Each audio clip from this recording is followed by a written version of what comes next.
so much for coming out today to hear poetry and celebrate life, liberty, and the pursuit of imagination and soul. Thank you. We need you. We need each other. We've got 8 great poets, some music, and I think we'll start now. We'll have 4 poets. They get about 10 minutes each. We'll have a 15-minute intermission, and then 4 more poets. My name is Gwynn O'Gara. I'm the host. Thank you. Ed Coletti, as you all know, started this series right after COVID. It ran for 3 years under his guidance and angelic powers. And he's at a happy family festivity today. He'll be here the last Sunday in September as one of the participating poets. All right. I think that's all I need to say at this stage. All right. There'll be books for sale and generosities requested. I think I'll read the poets in the first half and then introduce our first poet, Jack Crimmins. We start with Jack, then Lisa Shulman will read, Dave Holt, and Melissa Eleftherion. Okay. Jack Crimmins' first book, Kit Fox Blues, was published by the great beat poet Diane DePrima.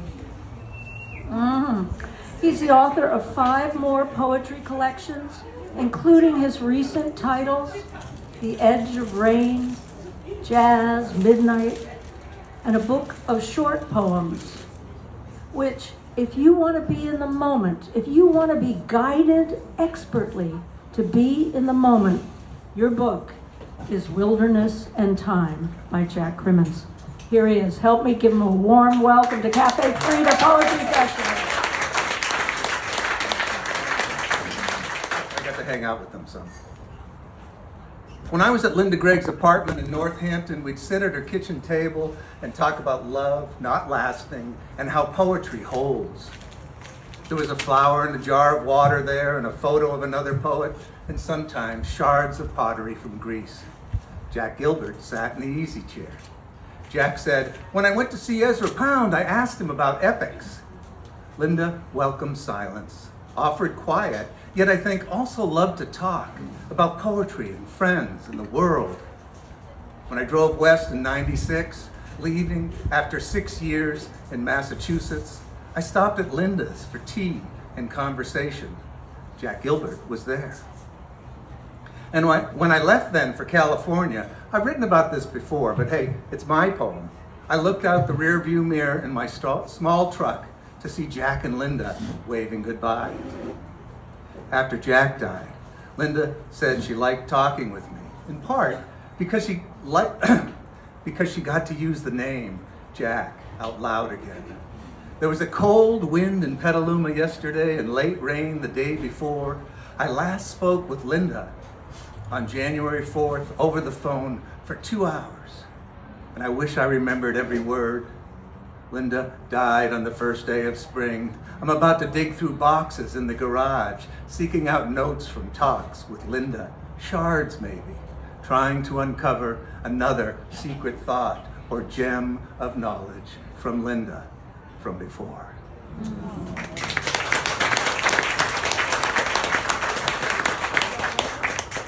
One more. I'll read you one more poem. This is...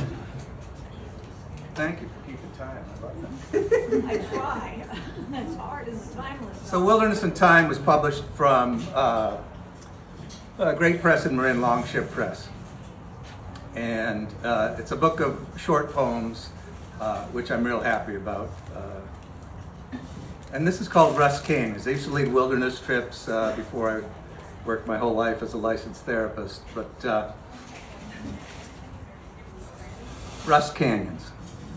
You stay steady, no matter what.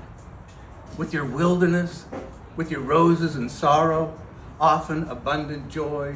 There's the motel with its magic hot springs, a naked woman warm and relaxed, healing water pools. We're rich in stars, even if the wild backcountry years are long gone now.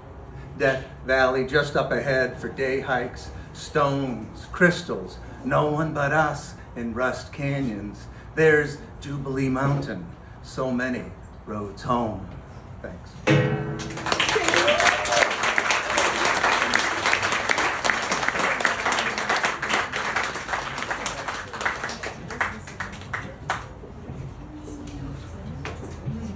Okay. Thank you, Jack. Thanks again. Everybody, one more time.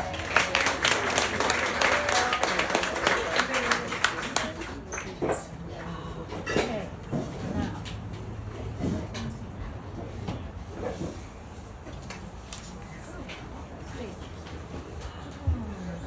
Okay. Our next poet is Lisa Shulman. Yeah.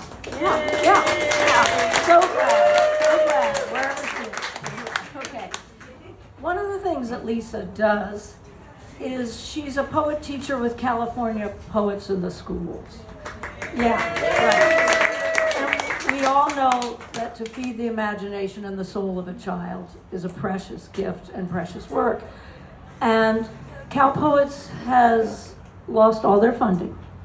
So it's up to us to give a little bit, or a lot if we can. So if we all give a little, you can go to California Poets in the Schools.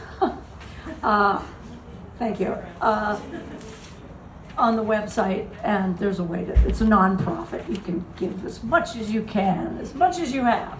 Anyway, so thank you for your work there. Lisa's also a children's book writer, and her work has been nominated for a Pushcart Prize and performed by Off the Page Readers Theater.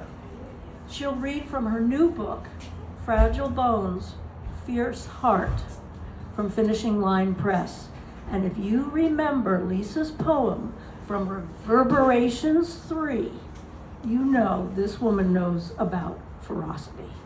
Let's welcome Lisa Shulman.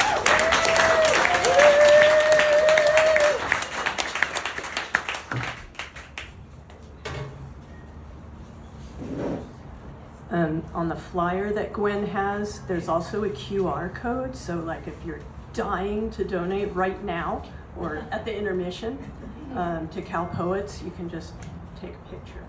So I'm going to start by reading some new poems, and then I'll read a few from my book. This first one is brand new. In these dark times, I crave sweetness. This is not a metaphor, but actual sugar I stir into my coffee and iced tea, sprinkle on buttered toast with cinnamon, heap onto baked apples. It is pancakes swimming in maple syrup, honey drizzled on yogurt, nothing sour or bitter, just singing taste buds, the achingly sweet. Every few days I mix up sugar water, pour it into the red hummingbird feeder. The neighbor boy watches me, frowns. Is that all they need to eat, he asks. I shrug, lick the spoon, envy those ruby throats, their diet of nectar. Outside, one is confused by the orange skirt on the clothesline. I watch it poke its needle beak at the fabric, trying again and again to extract sweetness from that unlikely source.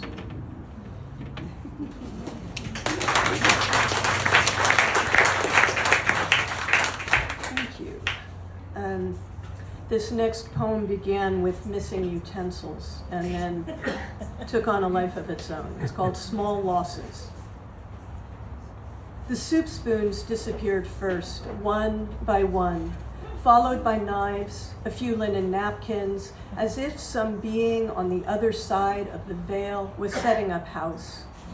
I wondered who it was and if they wore my lost socks on their cold feet, my missing glasses on their failing eyes. These small losses barely noticed until later, the slow decline of spring frogs, the carefully worded bill, the quiet appointment of a judge, all the thin slivers that we believed were ours, pared away like potato skin by those who now hold the knives, busy preparing soup to be eaten only by those with spoons. Thank you. I keep thinking I need to rename it like Huge Losses, but I just haven't got there yet. This next one, Hearing Loss. She snugged headphones over my ears, told me to raise a hand whenever I heard a beat, no matter how soft or brief.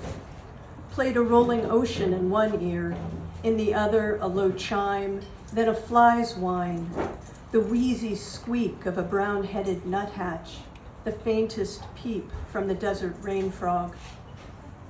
At each sound, I raised my hand, a half-hearted wave to the blue whale's low rumble, the honeybee's warm hum, even to the whispery breath of a monarch's wing beats.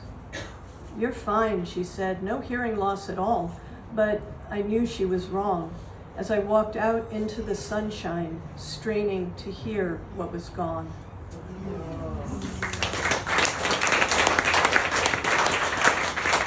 Thank you. So I'm going to read a few poems from my new chapbook, Fragile Bones, Fierce Heart. I was a third grade teacher for a really long time, and I wrote this poem after the school shooting in Parkland, Florida. Unfortunately, it is still relevant. Excuse me. What I teach third graders. I teach how to shake hands and raise hands and clap hands to appreciate, how to listen, how to wait, how to hold a pencil, not a gun. I teach that every sentence has a subject, the man, and a predicate, is shooting children, and some have a prepositional phrase in their classroom. I teach them to pause at a comma, to stop at a period, and a question mark means you are asking, why, why, why? I teach them to multiply, legs on dogs, fingers on hands, not shootings in schools. And how in subtraction, you start with a bigger number, and when you're done taking away, you have less. 17 less in Parkland, 15 less in Columbine, 27 less in Sandy Hook. I teach about places, unmarred by children murdered at school, the names of people who have made a difference, not a massacre, how water can be absorbed or repelled, like blood on linoleum, and that some words like repel mean more than one thing. I teach them to walk quietly in a line when the fire alarm sounds, to duck and cover until the earth stops shaking, and to lie on the floor like fish in a barrel if a bad man comes to school. What I don't tell them is in that hellish haze of gunfire and screams, I plan to toss them like rag dolls behind bookshelves, stack them like cord wood behind cubbies, that my only calculation will be how many can I save, how many will I leave to die. So when I rescue a spider trapped in the sink, scoop it into a paper cup, set it down among green leaves, they breathe as one, relieved, because I've taught them it's wrong to kill small creatures.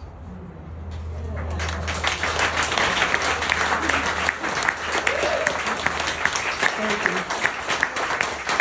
So if you were a teacher, if you know a teacher, that is not far from our minds, ever. I think about kids a lot.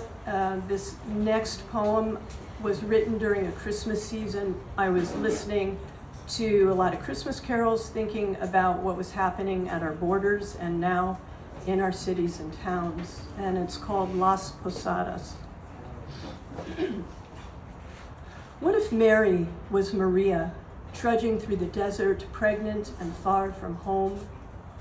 What if Joseph was Jose and there was no donkey, but the burden of fear weighed the same? What if the birth pains grew sharper and there was no money, no shelter, only dust and cold stars glittering above? What if Bethlehem was Texas, the closed inns, a border wall? If the baby was born in a manger or cage, this Jesus, this Jesus, this child of God, would he be revered or ripped from his mother's warm arms, this Jesus, this Jesus, this child of God? Wouldn't he shine in his father's bright gaze, his mother's love a gift no king could bear? And wouldn't the angels rejoice at this divine spark born into the world? Wouldn't we? Wouldn't we?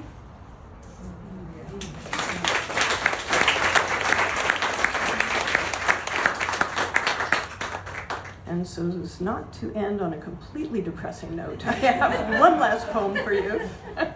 It was inspired by a poem by Sandra Cisneros called Cloud, and also by some writings by Thich Nhat Hanh. It's called Before. Before you became the moribund human that you are, bound by loves and loss and the pain that chains you to this ancient earth, you were an apple tree, grizzled with lichen, crabbed branches reaching out like arthritic hands grasping the sky. You were a dog, all snuffling nose and damp paws, tail waving like a victory flag as you dug deep into the loamy soil. You were the pale leg bone of a deer by the roadside, and you were the grass it rested on, glittered with ice. And when you were the path that wandered through foxtail and poppies, you were also the many small feet walking that path, writing their poetry in wind and stone. You were the eyes of clouds and the blink of night and the high, bright call of the chickadee winging its way home. And when you landed like a wish in that green shade, you were the smooth-skinned apple and the hunger. You, the sweet, tart juice and the happy tongue. You were the secret seed. You were you. Thank you all.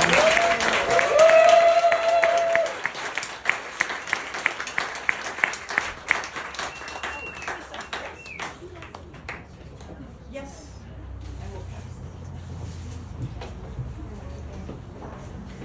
One more. Time for Lisa Shulman.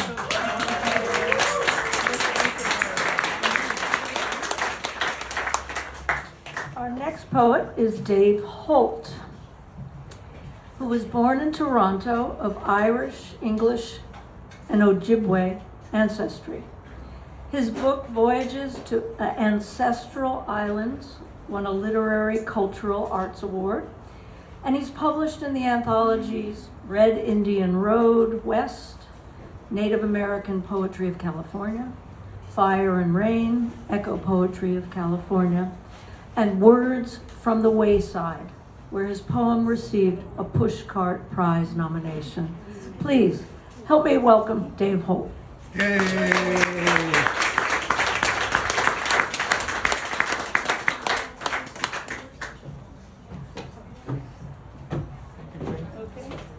I'll figure it out.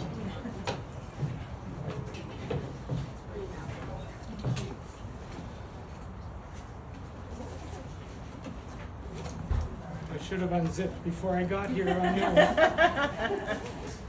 So be it. This is called an Ojibwe hand drum, made of elk skin and some very organic wood. What kind of skin did you say, Dave? I think it's elk. Elk. I should have read up on it before I came. It's authentic. I bought it from Leech Lake Reservation.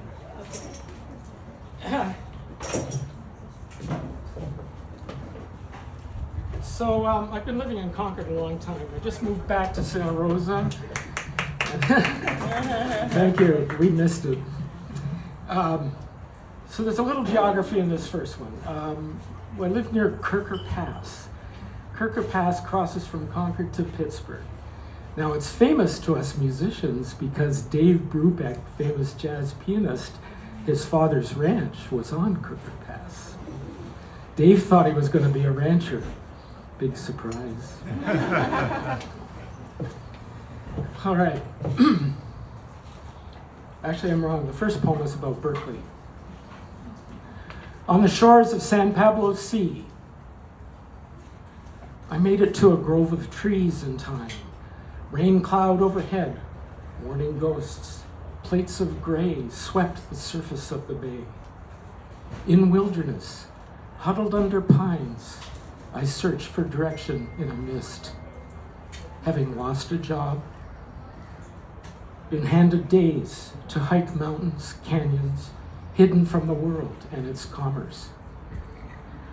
I study the humped corpse of Round Top, looking for the once gurgitant flame-red crater, Berkeley Hills volcano. Fires burned out, keeled over on its side, diminished in death or sleep. The basaltic cone points a crooked finger eastward. No one I know can show me the lava vent. I catch sight of spotted wing bars, white and red belly, rufous-sided towhee forages in thickets. A clue for me here among rocks, scrub, and thorn, a decorated bird. In this quiet hour away from traffic, I want wondrous things to see. Time runs short. Opportunities dwindle as if nature must deliver on the same strict schedule observed by industry. But I think she does not provide that way. Yields up her magic unbidden in good time to a patient watcher, maybe a sign for one still baffled about what to try. By San Pablo Sea, inland waterway of the Cretaceous, ancient shoreline of Laramidia, a bird-like creature among cycads and sequoia runs, leaps, grasps at giant dragonflies that hover by a shallow lagoon.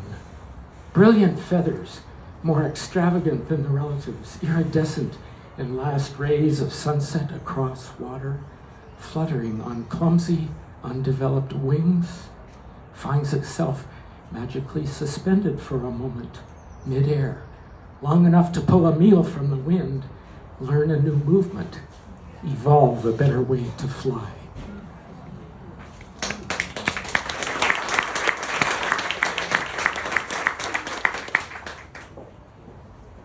Our families hate us poets for hanging out our dirty laundry on a carousel clothesline. And anyway, nobody hardly uses a clothesline. It's uncool anymore. They've bought new dryers at Sears and Kmart. Nobody, that is, except a stuck-in-time poet.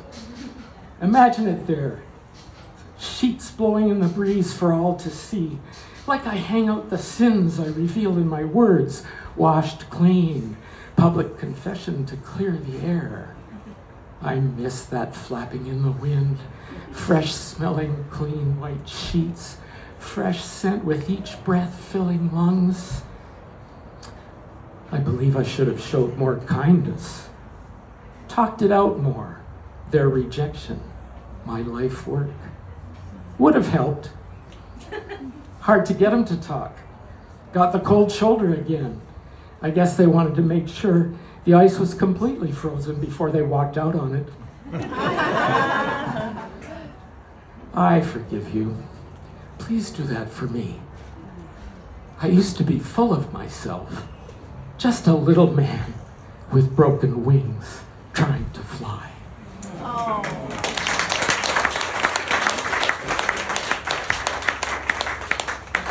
Okay, here's the Dave Brubeck poem.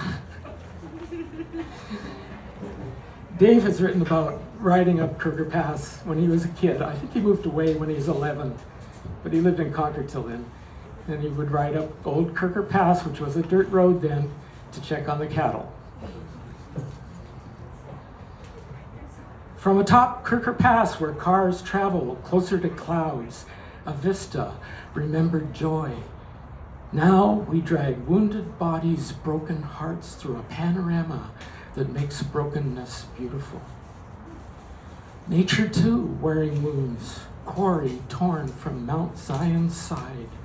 Refineries belch waste into Sacramento River. Freeways, great long scars through the valley. Reckless collisions bleed in every direction. Wildfires on our horizon. Butterfly sanctuaries invaded by armored Humvees.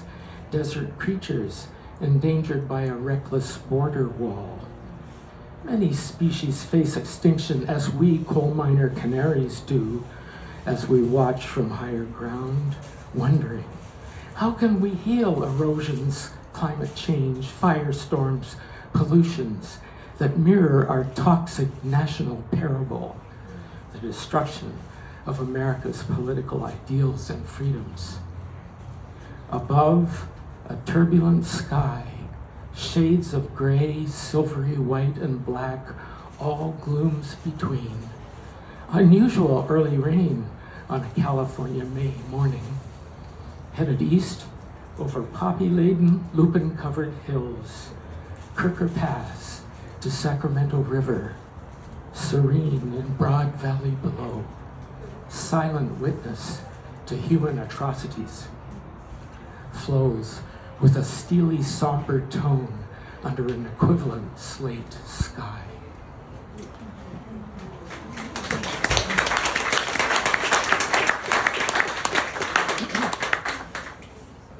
Here's a Sonoma County story. When I lived up here, they built Sonoma Lake. And before Sonoma Lake, there was a hippie hot springs. But actually the tribe used it too. It wasn't just the hippies. So, Mahilakana Makamo, Pomo song. Both of those are Pomo groups. Mahilakana are Dry Creek Pomo, and the Makamo community became the Cloverdale Band. Louder?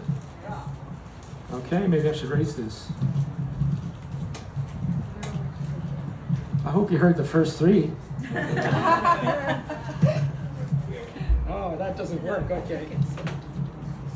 Oh, it's that one. I should know. Gwynn, Yeah. chip it. There you go. It's kind of.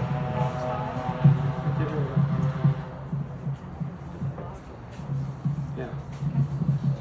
Okay, Pomo song. Like nomads, we carried the coals of a sacred fire, a journey to higher ground. We too, who'd lost our way, safety found above crisis-ridden lowlands. Our desire kindled by the call of the Spirit, guiding us to the valley of the Pomo. We followed the spark, discovered the fire and the magic, a sacred springs, healing waters available to all peoples, the warm springs of Sonoma on Dry Creek Rancheria. Travelers, pilgrims, all races gathered together to share love and laughter. A tribe of seekers found friendship, a place, an open space around a common flame. We, with our hope for transformation, room to grow, renew, and they with their playful jokes and laughter. Brilliant full moon, big as life, rose in the east, a planetary turning in our lives. As we like to remember, it was a change in the light, the promise of magic. Unbelievers may scoff, many did. Magic only happens in fairy tales. But we were blown away. That moon on our horizon rose in the sky, that light of love we chose to carry in our hearts reborn. Our spirits ascended heavenward like that moon on a rising wind. But common hopes were submerged by corporate need and greed. Hot springs underwater at Lake Sonoma should be called Lake Pomo. For the tribes, The loss of basket-making materials, sedge and willow, ended a prospering economic industry.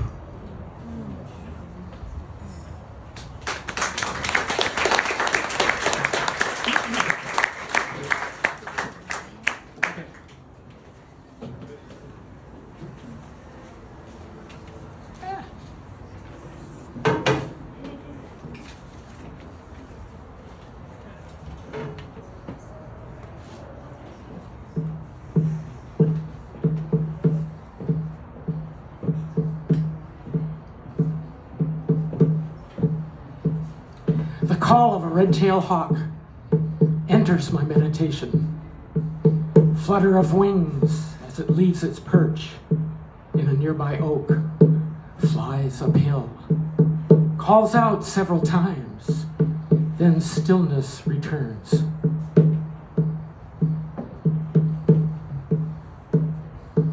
I am moving from a place of weakness and struggle, strength flowing into me. I've learned about the power of wounds. I understand the law of my being, integrating ego with spirit guidance, learning love, to have no more fear.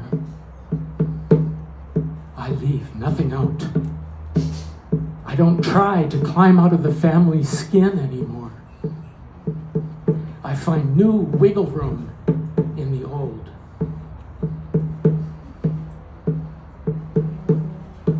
Hawks settled down somewhere, quietly perusing his realm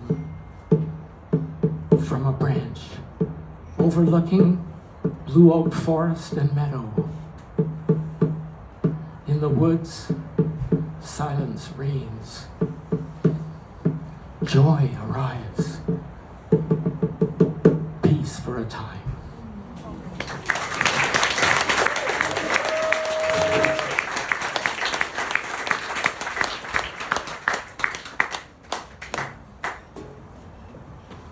Thank you very much.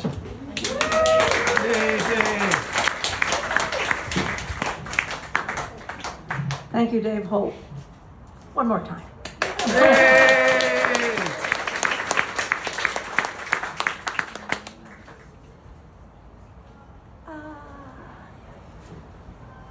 Before I announce our next poet, Melissa Eleftherion, I want to give a shout out to Mario Uribe, the painter and artist who, with Mamadou, owns and runs this fabulous place for us to be. So let's give out Mamadou and all the staff and the chef. Thank you. Okay. Our next poet is from Ukiah.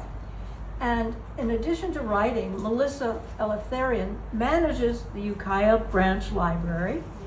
Yeah, a librarian. And she curates the Loba Reading Series and serves as Poet Laureate Emeritus of the city of Ukiah.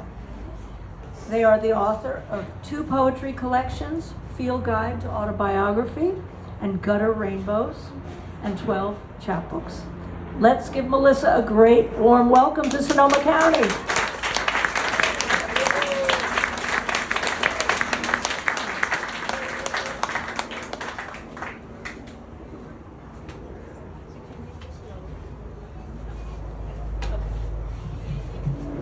Can you all hear me okay?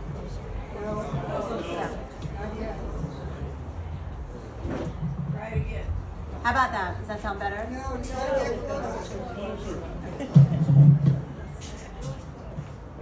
Hello, everyone.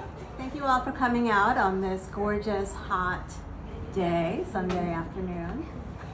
My name is Melissa Eleftherion, and while it's very kind to think of myself having grown up in Ukiah, that is not the case. I actually grew up in Brooklyn, New York, and Brooklyn. And so I'll be reading some poems from Gutter Rainbows, which is largely about my coming up in Brooklyn, New York, and yeah, my coming of age, as it were. And I just want to say thank you so much to Jack Crimmins for inviting me to read here and for recommending me to Gwynn to read for the series. It's an honor to read among everyone. Thank you. This is Ruby-Throated Hummingbird.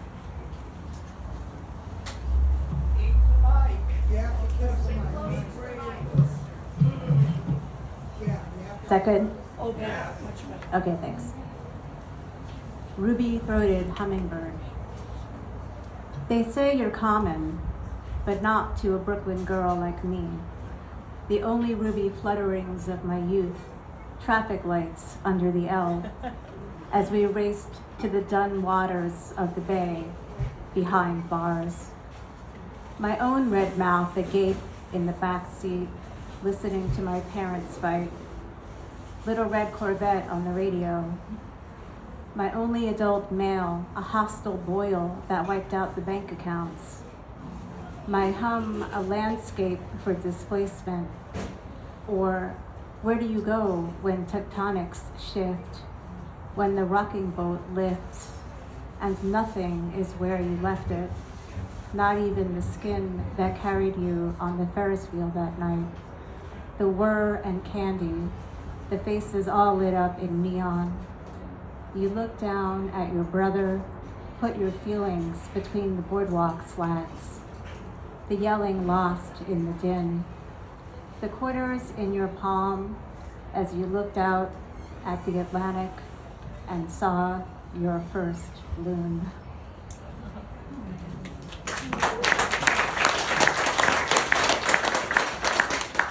Thank you. So you'll hear a lot of poems about sexism and rocks and misogyny and Coney Island in these poems. This one is The Leaves, the Leaves. A green that grows in the cracks, 4 inches tall and full of wet. Don't ask me to be a girl. Long front legs and carapace of sutures. 1 stitch for each net-veined leaf. 1 attempt at a community of animals. The sticking of webs, jelly louse interstice. 1 revolution past known fidelities. I was a girl then, in the stitches. My own thinking, a glow ghost. My familiar, a heart cast by injuries. I sealed them in chambers, little green in the cracks, little earths of roaring lotus, a gentle wind stoking.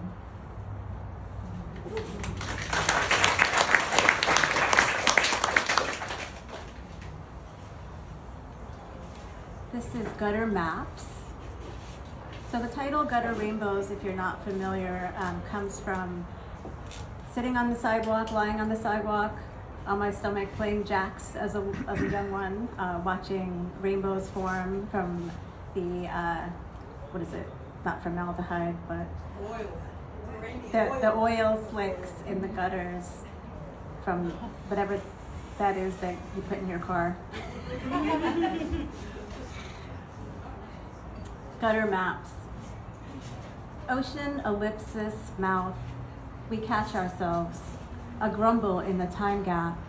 Ma's energetic swallow. Her beast, her quickening.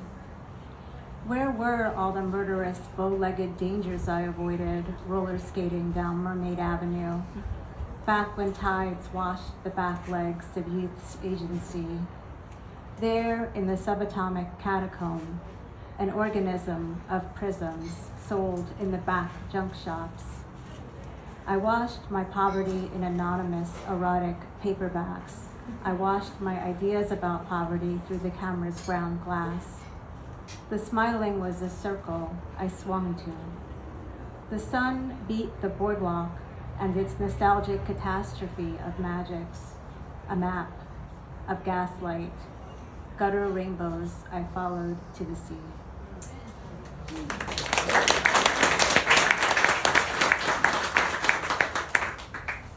And this poem is for Jack. It's called Kletic, which is an homage to a Greek figure. eclectic. Wild mouths, when the agor settles, when gold dust lament covers it all. I am a beetle captured in glass, my green thorax aglow among the amber, my pincers akimbo, like, come at me, bro. I still believe in a female god.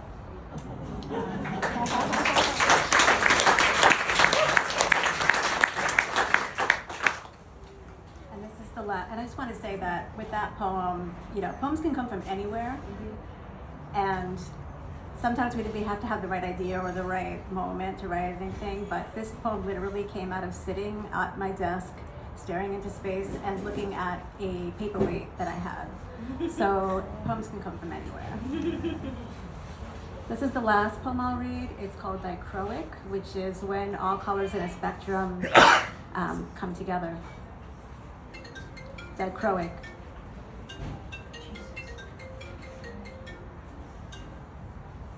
Her story is my story, is your story. The axes we intersect, collide, ruminate, devise. The branches we extend to heartache, to the larynx, to the mouth. Humans in our filth and consequence. Partially digested morals and transformative butt yoga. We allied in flesh and rattles. A kindred of sextants making sense of pecuniary disease, a systemic longing for connection, when criminal justice is criminal warfare, and we are all under this rock, heaving against it with our might intact and our eyes xanthic with exhaustion. We are in this radio of desire, we dichroic points and light. When we turn together, and that's where we're going. Thank you.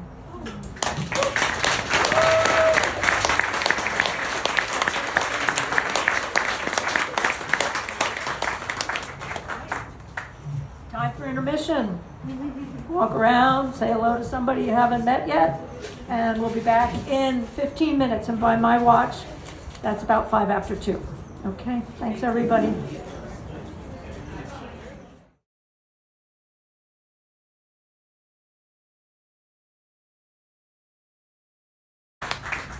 Thanks very much.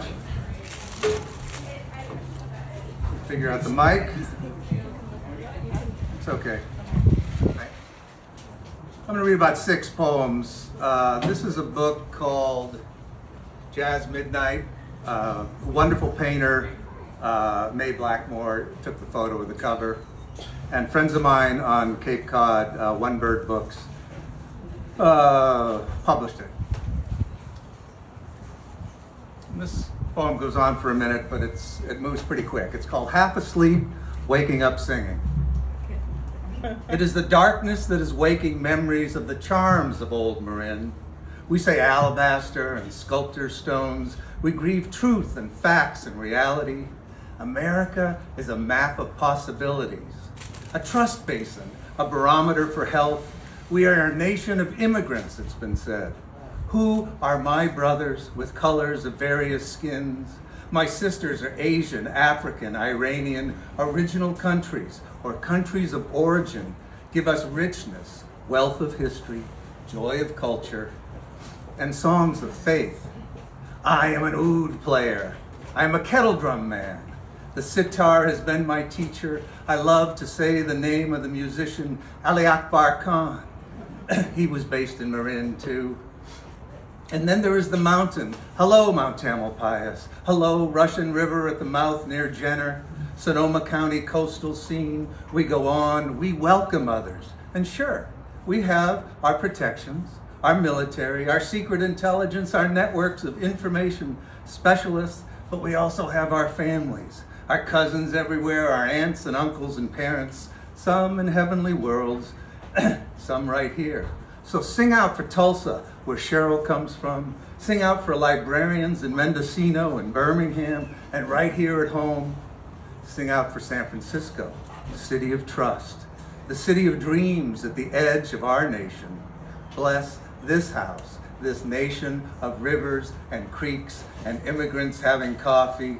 This blessing goes out to all who are brothers, all who are sisters of the earth and sky. This song travels to all who wake in America, who wake believing in the hope of America, beyond fear and mistrust of others, peace, joy, wilderness.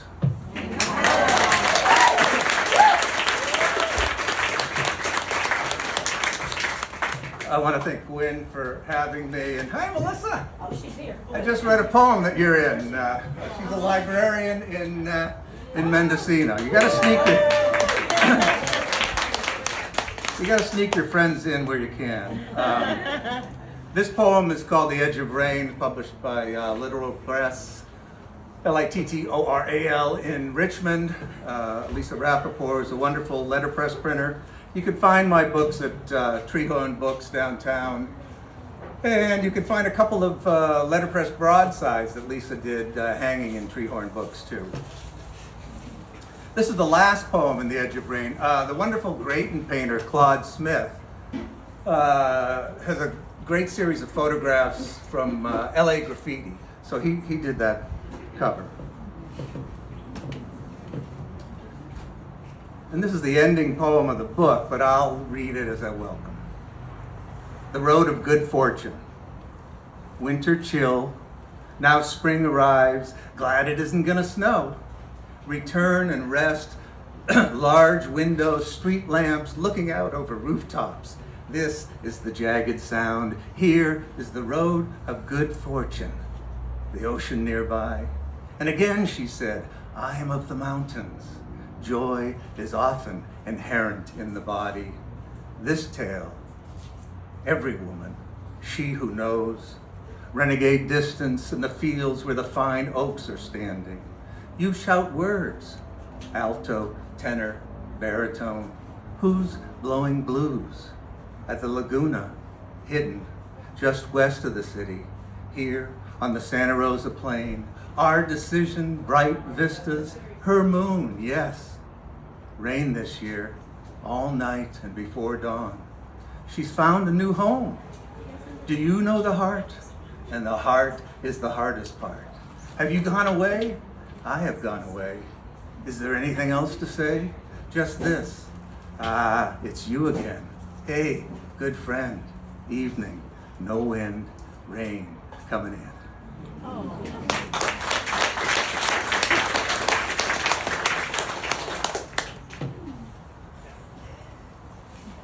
It's a very short poem. Let's see if I can do this.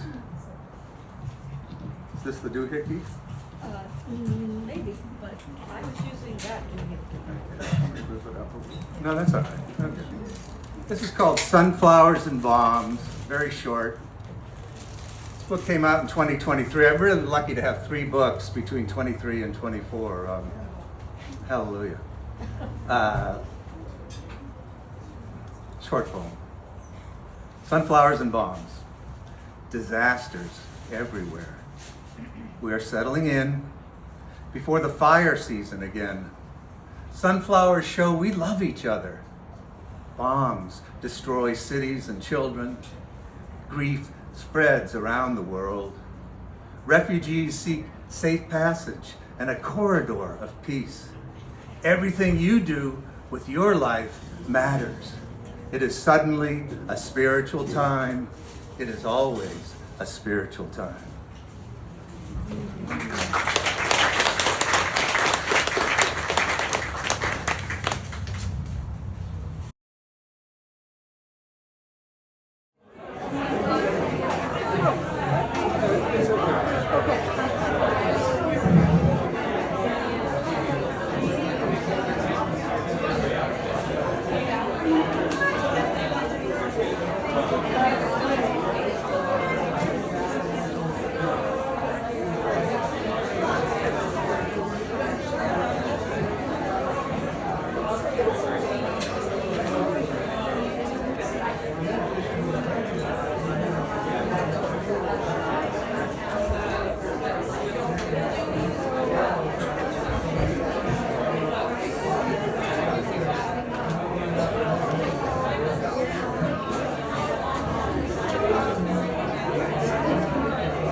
Thank you so much. Thank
you. And then your